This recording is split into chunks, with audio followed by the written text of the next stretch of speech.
You're listening to the Bloodshed Baddies.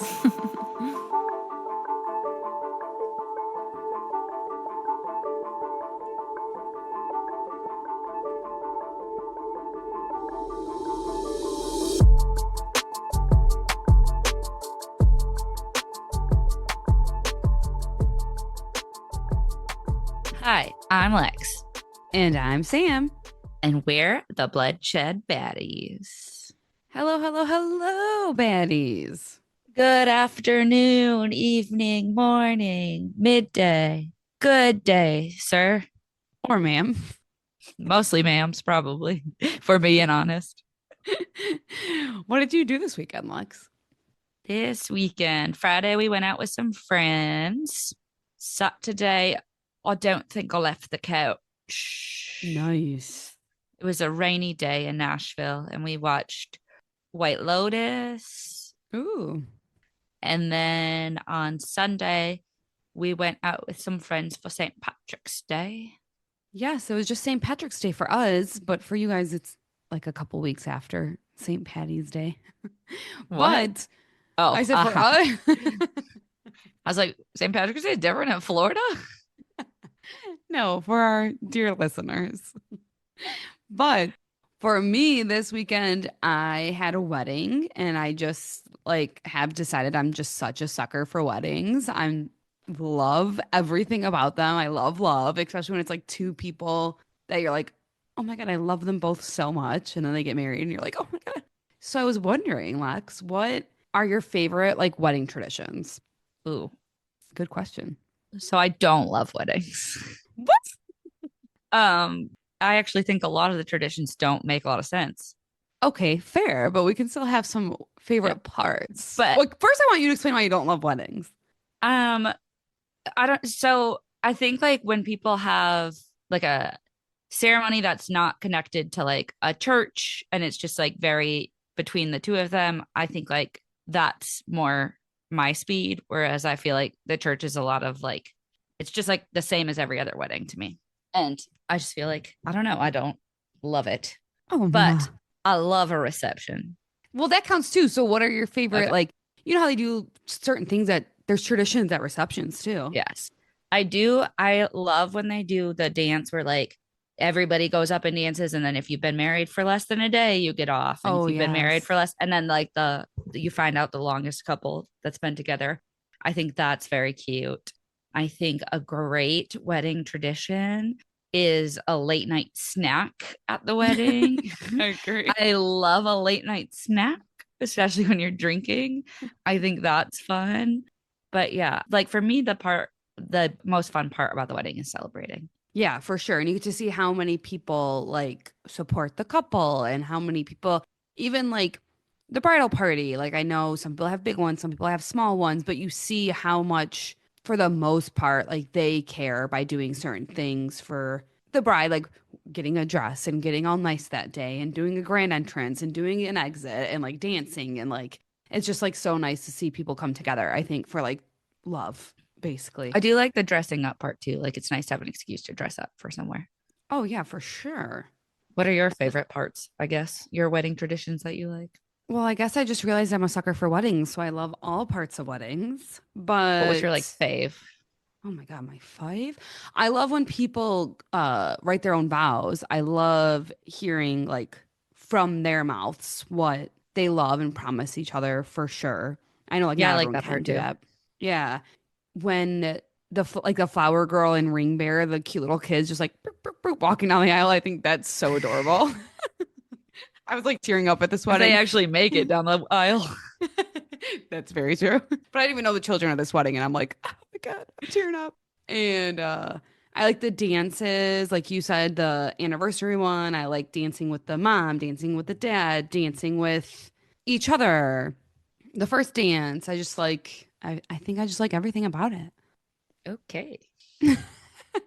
So I like a wedding. Lexi doesn't like a wedding. And that's our what you learned today about us baddies. Yes. So don't invite Lexi to your wedding. Okay. No, I'm just kidding. I will come and have a good time. Go ahead. I'm sorry though. Okay. Are you ready to get started? I am. I don't even know what we're I was doing gonna for today. I was gonna try to do a fancy transition, like, well, my girl that I'm talking about today is married, but it doesn't flow. So I feel like lately I've covered like some pretty big cases, We have been. and I love to do a lesser known case. So I chose a lesser known case today. We've said it before on the lesser known case. This is the same. There is just not a lot of information out there on these lesser known cases. So this one will be a little bit shorter.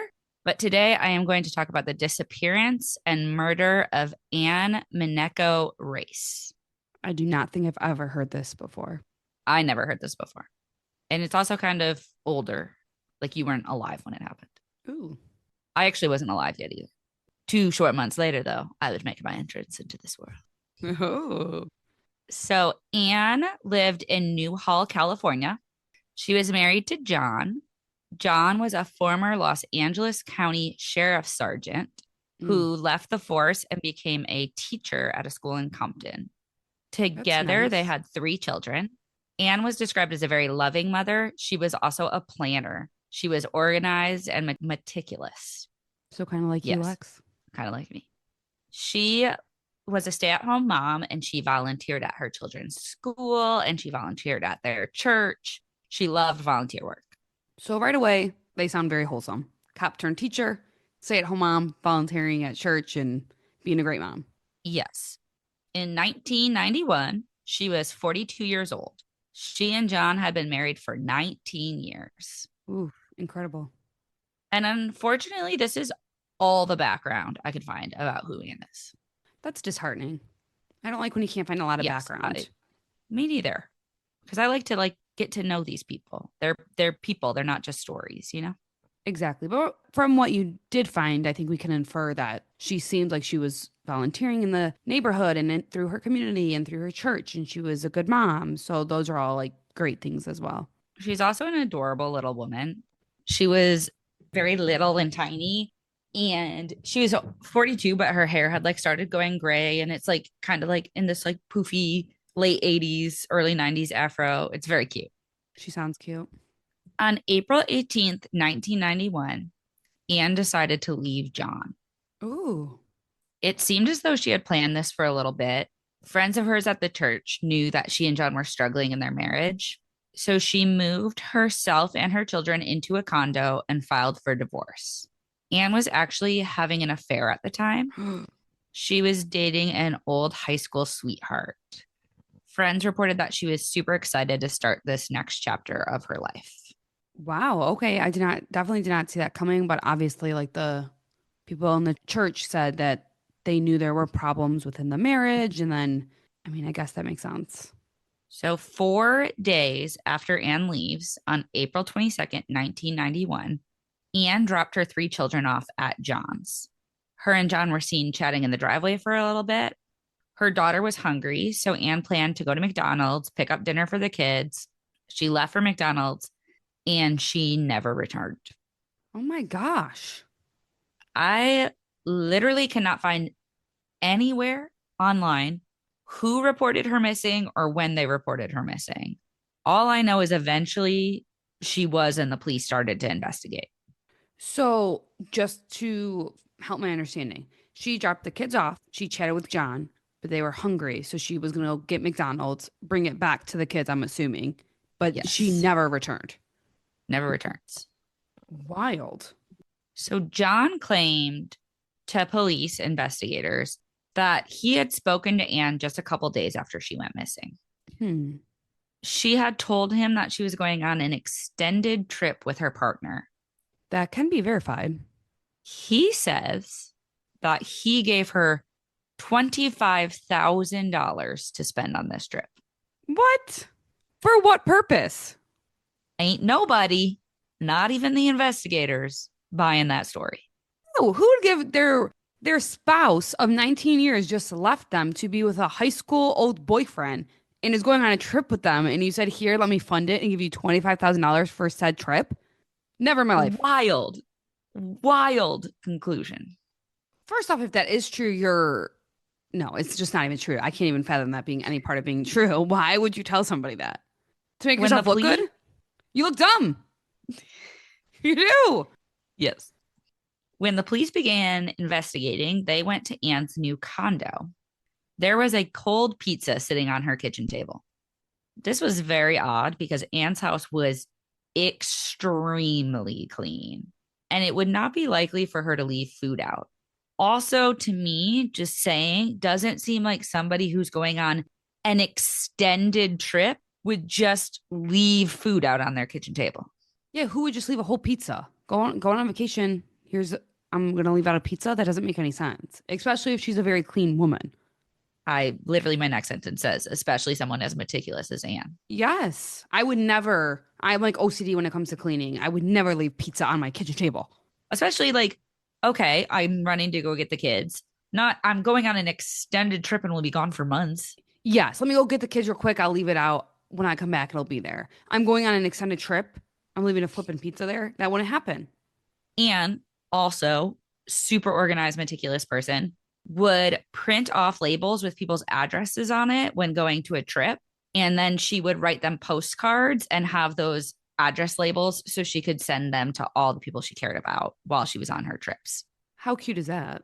Adorable and so forward thinking, right? Yes, Like all I have to do is slap this label on it now. I don't have to like carry around an address book back in the day because you weren't, putting addresses in your cell phone. exactly. Um, Also, just such a cute little idea. No one she knew received any postcards from this extended trip. And if this is something that she's known for doing, you would. You would have. It's as simple as that. So to me, I don't know this story at all, but she never went on this trip. Yes. The investigation also ended up finding Anne's car, which was left abandoned at the park and ride parking lot at the airport. Okay. This is where I get very confused. Some sources they say they found the car on April 26th, which is only like a couple days after she went missing. Some sources say they found it more than a month after she went missing. I don't know what's true. I don't know what timeline's true, but no matter what, they found the car abandoned at the park and ride parking lot at the airport. Which is somewhat interesting, mainly because if you're at the airport, you can infer someone was going on a trip. So intriguing. Yes.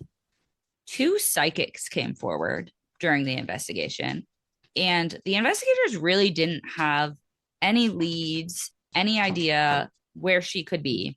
So, two psychics came forward and told them to search a canyon nearby for her body.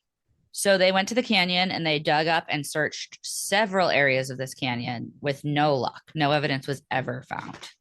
I love a good psychic. I am one to tend to somewhat believe in some of them, right? But when they start like coming into investigations and nothing's turning up, I think that's so problematic. That's such an issue. It definitely feels scammy Yes. and like you're taking advantage of somebody's trauma Yes. and hardship. Don't love. Anne's friends also come out and say that Anne actually has told them before that she was afraid of John. She had said that she thought John could kill her and hide the body where no one could ever find it. Okay, one, if somebody is saying that, then yes, they could. Because people don't say that about spouses that they love and show love unless you're like super cuckoo crazy in the head. But if you're telling your friends that, that is a real concern of yours, that your husband, boyfriend, girlfriend, wife could do that to you. Also, he has background as a sheriff, right? Yep. So she's not wrong about that at all. Yes. Hate this. At this point, investigators highly suspect that John had murdered his wife. Okay, that's good. That's positive. With no evidence and no body, though, the case went cold. No. But people did not forget. Good. 15 years later, the case was reopened. 15 years. In fall of 2006, the grand jury interviewed 19 witnesses, including Anne's 3 children who were now adults. Oh my God, the children. They also dug up John's backyard, hoping to find a body with no such luck. There was still no body and no physical evidence that tied John to the murders. Do you know what caused them to reopen this case? I can't find anywhere. I wonder. I think there was like a newer deputy that was put on cold cases, and that's how it happened based on the inferences I can make.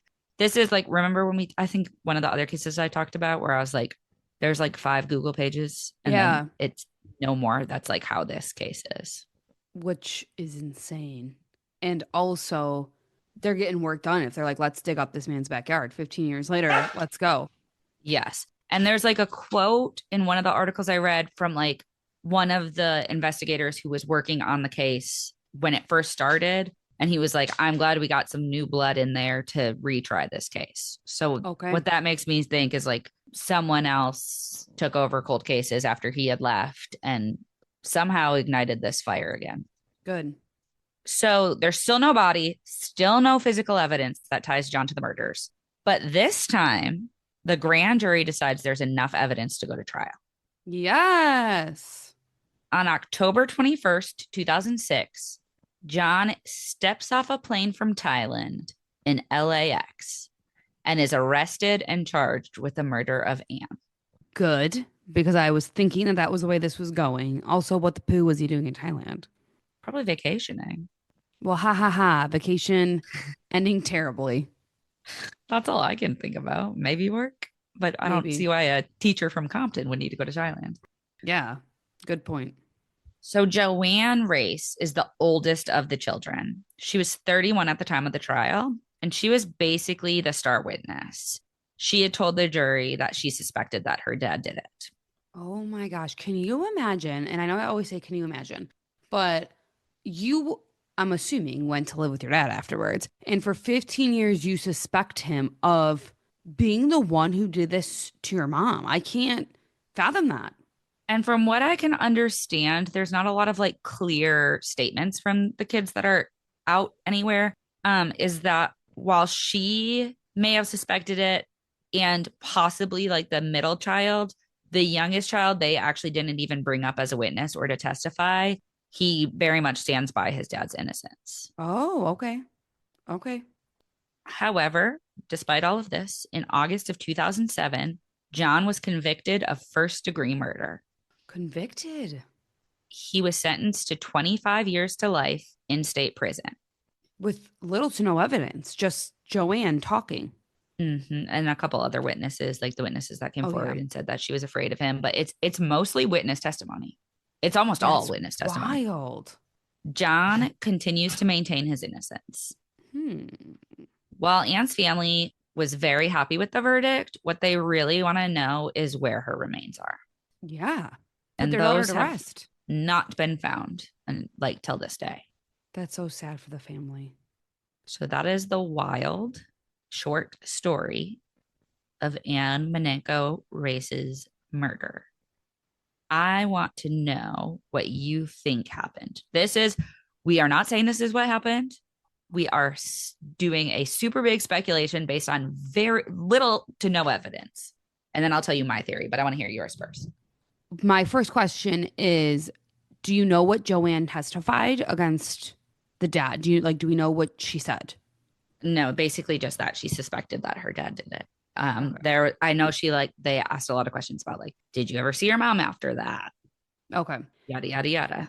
I feel like it's insane because obviously the kids were home, but obviously I do think that it was a just conviction. I do think that because I just think the evidence, even though okay, I guess there's not much evidence, but the fact of his background is what makes me feel like he has a way to do this. I'm even wondering if he had some friends in the police department 15 years, like when it happened. And that's why it took 15 years for new blood to come in and he's not getting favors from the police department anymore and getting convicted. So I feel like he had to have hurt the mom when the kids were downstairs, upstairs, I don't know, in their rooms. I'm assuming as a police officer, very dark, but you know how to hide a body. I don't know how he did it, but I'm assuming you do. I think the main thing that makes me feel like he's part of the problem is him saying he went on this extended trip, which could be verified from the boyfriend, and gave $25,000 because you didn't do that. So I think he was setting up his story, which then made him put the car at the airport. Like he's a police officer, he knows how to do that kind of stuff. That's all I really have because I don't know how, like, that we're seen talking in the driveway. It had to have happened shortly after that, or I'm thinking shortly after that because of the pizza on the table. So it's not like she went home and then came back. That's where I'm at. What are you thinking? Okay. So I go back and forth between two theories. I do think I forgot to say this during the case, which I know I put it in there. So I must have just skipped over this line. So I really apologize for it. But a couple neighbors did testify that he got in his car and chased after Anne when she left. Oh, So I do think like possibly a crime of passion. I chase you down, meet you in the McDonald's parking lot, something goes awry. yeah. However, what I can't get over and what sticks in my brain, and you said it too, is this claim that he gave her $25,000. So ridiculous. So my mind goes to you're missing $25,000 and need to have an excuse for it. Yes. Did he hire Yes. a hitman? Did he know? Did they have a plan that she was going to drop them off at his house that day? Okay, the kids are going to come visit you for a little bit this day. And he set up a hitman and paid this hitman $25,000 to follow her from his house and kill her and get rid of her body. I think that's extremely probable. Extremely probable. If the $25,000 was verified gone, it has to Which be. I don't know if it was or not. But I just think that there's no need to put that in your story if you're saying, like, oh, No. she called me and asked me to take care of the kids for an extended time because she wanted to, go on this extended trip. Why would there's no reason to give her the $25,000? And to me, the only reason you would say that is if you knew somebody was going to look into you and notice $25,000 missing. Was missing. And then I wonder too if that's how, what was the other I don't know if you remember the name, the case you did about the police officer who possibly died by suicide. Sierra Estrada. Sierra Estrada. There was not a lot of information on that case either because it's police officers. So I wonder if that's part of the reason why there's not a lot of information out there. I wonder if this missing $25,000 was a big part of the case, but you can't find it. There's no information out there. Yeah, there's literally nothing about that anywhere besides like the one, like that's what his story was. And then the thing that also makes me ponder is like him driving, chasing her in the car. He gets in the car and chases her. So like the kids are home, but like how does someone do that in a McDonald's parking lot or do that at her house, which was super clean? Which like yeah, someone could have cleaned it, but she was a meticulous, clean person. So I don't think that's beyond belief that it was just a clean house. I think no matter what, he had something to do with her death. Yes. I Yes. think no matter what, he made sure himself or somebody else put that car at the airport to make it look like she did just up and leave her kids. Yes. And I think there had to have been more that went on in this case, like at the trial, because I don't just think your daughter saying, yeah, I think my dad did it is enough to get convicted, but I can't find much more information than that. And there is like an episode of some show on Discovery Channel that covers this. And I literally looked everywhere, and season 3 is available to buy. I was going to buy season 2 because it's in season 2, and season 2 is not available for purchase anywhere. How insane. Yeah. And I literally went through every single thing that had her name on it and clicked on it. And this is all the information I could come up with. And if she's also telling her friends, like, I'm afraid for my husband, I'm afraid he might kill me and he would know where to bury the body, there was obvious abuse in the household, which I'm assuming possibly what the daughter talked about as well, the oldest daughter. Because the oldest daughter was a teenager at this time, right? Because the trial is 15 years later and she was 31. True. And like, you're So not she was like dumb. 16 at the time. Yeah, she can, I'm sure she senses things going on that the youngest and even maybe even the middle doesn't know yet. So wild. I don't know. I'm kind of mind boggled by this. I obviously think that he had something to do with it. A jury convicted him. I think there was enough there to convict him. I think maybe if he didn't directly do it, indirectly, like you said, hiring a hitman or hiring someone to do it is a huge possibility. It's kind of sad it's not more talked about, especially because the family just wants peace for her and wants to find her remains. So And it's even sad. wild because some of the sources have her date of her going missing a month earlier than what she actually went missing. What? And that's like, I could not find an exact timeline. This was just such a weird case for me to research. That is. Which again, I do think maybe some parts of it is that it was a police officer. People don't want to Wouldn't it step be on the surprising? toes. Yeah. Insane. I wish I had more thoughts on this, but I feel like I'm just like, wow. There should be more information out there, is what there should be. And if there should be a way to help this family find her remains, but like I know easier said than done if he's not talking and saying he's innocent still. Yes. And like, I guess my only hope at this point is like a deathbed confession from him. Yeah. Because what do you have to lose at that point? I know, right?